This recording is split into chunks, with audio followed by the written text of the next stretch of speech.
नमस्कार मेरे बहुत से प्रिय साथियों, श्री माँ ज्योतिष कार्यालय यूट्यूब चैनल में आप सभी का हार्दिक स्वागत है। दोस्तों, हमारी जो श्रृंखला चल रही है तलाक योग के बारे में, उसमें मैंने आपके समक्ष मेष लग्न और वृषभ लग्न के बारे में पूरी चर्चा की और उसके उपाय भी मैंने आपके समक्ष रखे। दोस्तों, आज मैं आपके समक्ष मिथुन लग्न के बारे में पूरी चर्चा करने वाला हूं और उसके उपाय भी मैं आपके समक्ष रखने वाला हूं।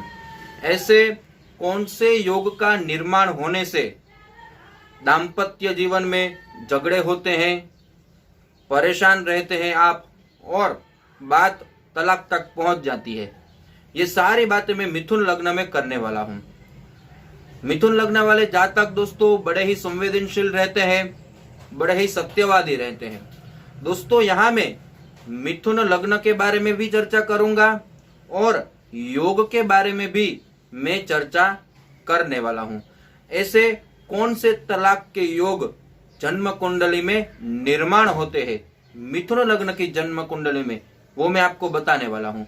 दोस्तों, यदि मिथुन लग्न की जन्म कुंडली है और यदि प्रथम स्थान में चंद्रमा विराजित है तो यहाँ तलाक योग का निर्माण होता है। कैसे दोस्तों?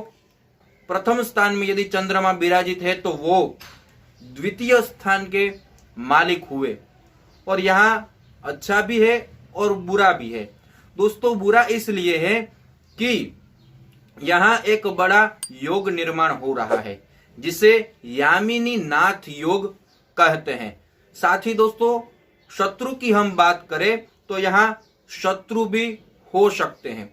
और दोस्तों, यदि मिथुन लग्न की जन्म कुंडली है और यदि प्रथम स्थान में चंद्रमा विराजित है तो वो जातक को अपने समाज में बड़ा ही मान मिलेगा, सम्मान मिलेगा और कीर्ति भी बहुत ही प्राप्त होगी।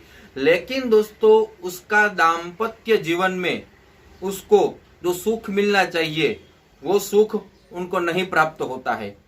और दोस्तों, कभी कभी तो ऐसा देखा गया है कि कोर्ट कचहरी तक जाना पड़ता है और बात तलाक तक पहुंच जाती है। दोस्तों, मैं आपके समक्ष मिथुन लग्न में हर एक योग के बारे में बात करूंगा और उपाय भी मैं आपको देने वाला हूं। दोस्तों, यदि आपके दाम्पत्य जीवन में झगड़े हो रहे हैं, आप बड़े परेशान हैं, तो आप ये उपाय जरूर से कीजिए। अब दोस्तों, मैं दूसरे योग के बारे में बात करूं तो यदि मिथुन लग्न की जन्म कुंडली हो और तृतीय स्थान में चंद्रमा विराजित हो तो यहाँ चंद्रमा सिंह राशि के हुए तो वो जातक को जो उनका परिवार होता है वो परिवार बड़ा रहता है और परिवार से उनको बड़ा ही अच्छा प्रेम प्राप्त होता है। लेकिन दोस्तों, शादी के बाद दिक्कतें आती है, दोनों के बीच झगड़े रहते हैं, दोनों एक दूसरे को समझ नहीं पाते हैं और यही ना समझ के कारण झगड़े होते हैं और बात तलाक तक पहुंच जाती है।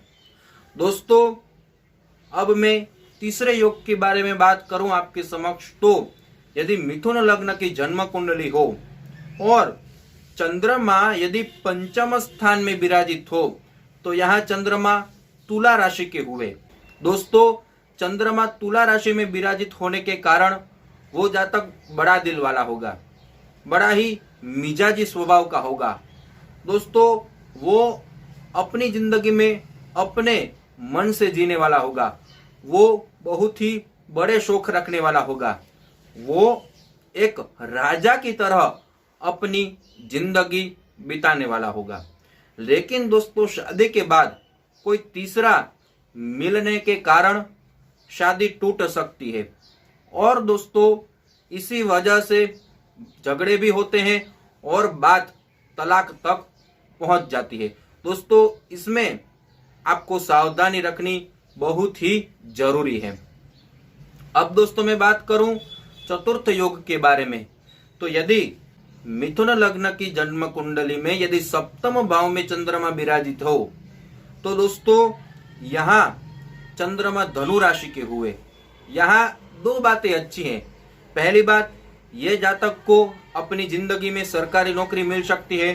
ये जातक अपनी जिंदगी में बड़ा ही पैसा कमा सकता है और बड़ा ही विनम्र स्वभाव का होता है दोस्तों। लेकिन शादी के बाद बहुत ही मतभेद होने के कारण झगड़े होते हैं और बात तलाक तक पहुंच जाती है। दोस्तों, मैं आपके समक्ष हर वीडियो में जिक्र करता रहता हूं कि शादी से पहले जन्म कुंडली का मिलान करना बहुत ही आवश्यक है। दोस्तों, आप जब कभी भी शादी करने का निर्णय ले तब आप अच्छे ज्योतिषाचार्य के पास जाइए और अपनी जन्म कुंडली का मिलान अवश्य करें। ये मेरी नम्र विनंती है आपसे।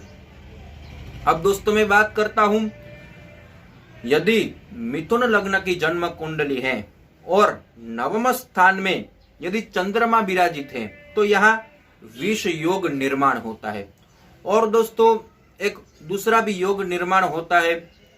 वो जातक उसकी माँ के साथ अच्छी नहीं बनती है, माँ के साथ उसका संबंध अच्छा नहीं रहता है।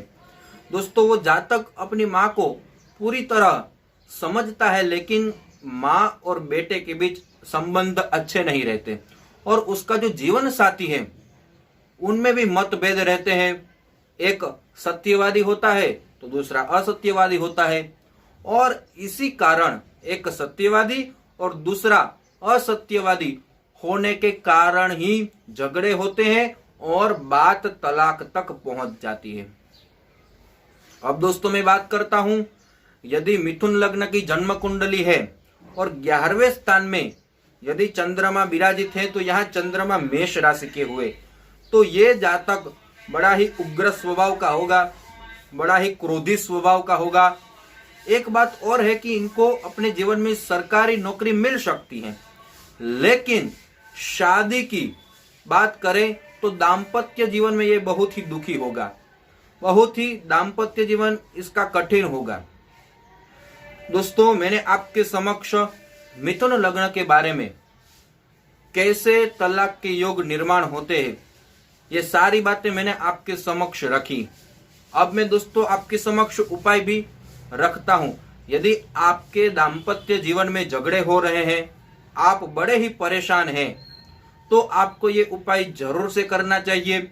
ये उपाय बहुत ही सरल है और ये उपाय आप बड़ी ही श्रद्धा से, विश्वास से और भाव के साथ करेंगे तो आपके जीवन की सारी परेशानियां दूर हो जाएंगी। दोस्तों, कुछ भी नहीं करना है आपको। यदि आपका जन्म का माह याद हो तो बहुत ही अच्छा है, यदि न हो तो बड़े बुजुर्गों से आप पता कर लीजिए। आपको क्या करना है, उस मास में आपको एकादशी और पूर्णिमा से आपको व्रत आरंभ करना है। एकादशी या पूर्णिमा का आपको व्रत करना है और वो व्रत आपको पूरे 1 साल तक करना है, यानी कि 12 मास तक आपको ये व्रत करना है। और जब ये फिर से वो मास आए तब उसका आपको उद्यापन करना है। अब दोस्तों, आपको क्या करना है, एकादशी या पूर्णिमा के दिन आपको विष्णु सहस्त्र का पाठ करना है या आपके घर सत्यनारायण भगवान की कथा कराइए, या आप खुद से करना चाहते हैं तो सत्यनारायण भगवान की कथा का आप पाठ कीजिए और उस दिन आप आपकी शक्ति के अनुसार दान कीजिए। दोस्तों, ऐसा आप बड़ी ही श्रद्धा से, विश्वास से और भाव के साथ करेंगे तो मुझे लग रहा है कि आपकी जीवन की सारी परेशानियां दूर हो जाएंगी। दोस्तों, मैंने आज आपके समक्ष मिथुन लग्न के बारे में पूरी चर्चा भी की और उसके उपाय भी मैंने आपके समक्ष रखे। ऐसे ही मैं आपके समक्ष हर एक लग्न के बारे में चर्चा करूंगा और उसके उपाय भी मैं आपके समक्ष रखूंगा और कुछ छोटे छोटे अन्य उपाय भी मैं आपके समक्ष रखूंगा और ये हमारी श्रृंखला चलती रहेगी 12 लग्न तक। दोस्तों, मुझे लग रहा है कि आपको ये वीडियो बहुत ही पसंद आया है। यदि ये वीडियो आपको पसंद आया है तो जरूर से लाइक का बटन दबा दीजिए। ये वीडियो अपने फ्रेंड सर्कल में ज्यादा से ज्यादा शेयर कीजिए क्योंकि ये सुंदर जानकारी उनको भी प्राप्त हो। और दोस्तों, बेल आइकन को दबाना मत भूलिए क्योंकि मेरे आने वाले सारे नए वीडियो की जानकारी सबसे पहले आपको प्राप्त हो। और जो मेरे नए दोस्त ये मेरा चैनल देख रहे हैं, इस चैनल को आपने अभी तक सब्सक्राइब नहीं किया है तो जरूर से एक बार सब्सक्राइब कर लीजिए।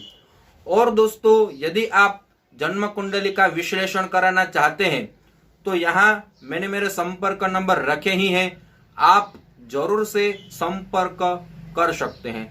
और दोस्तों, आपके जीवन की किसी प्रकार की समस्या है, जैसे संतान के संबंधित कोई समस्या है, या आपकी शादी नहीं हो रही है, या नौकरी के सिलसिले में कोई समस्या है, आपकी पगार नहीं बढ़ रही है, या आपका प्रमोशन नहीं हो रहा है, ऐसी सब समस्याएं हैं और आप सरल उपाय के द्वारा इन सब का समाधान चाहते हैं तो वो सारे वीडियो मैंने आपके समक्ष रखे ही हैं। वो सभी वीडियो की लिंक मैं इस वीडियो के नीचे डिस्क्रिप्शन में रख दूंगा। वहां जाके आप अपनी समस्या का वीडियो जरूर से देखिए और अपनी समस्या का समाधान आप जरूर से पाइए। दोस्तों, आप जो हमें प्यार दे रहे हैं उनके लिए बहुत बहुत धन्यवाद। YouTube के माध्यम से हमारी फिर से मुलाकात होगी। जय श्री कृष्ण, जय भगवती।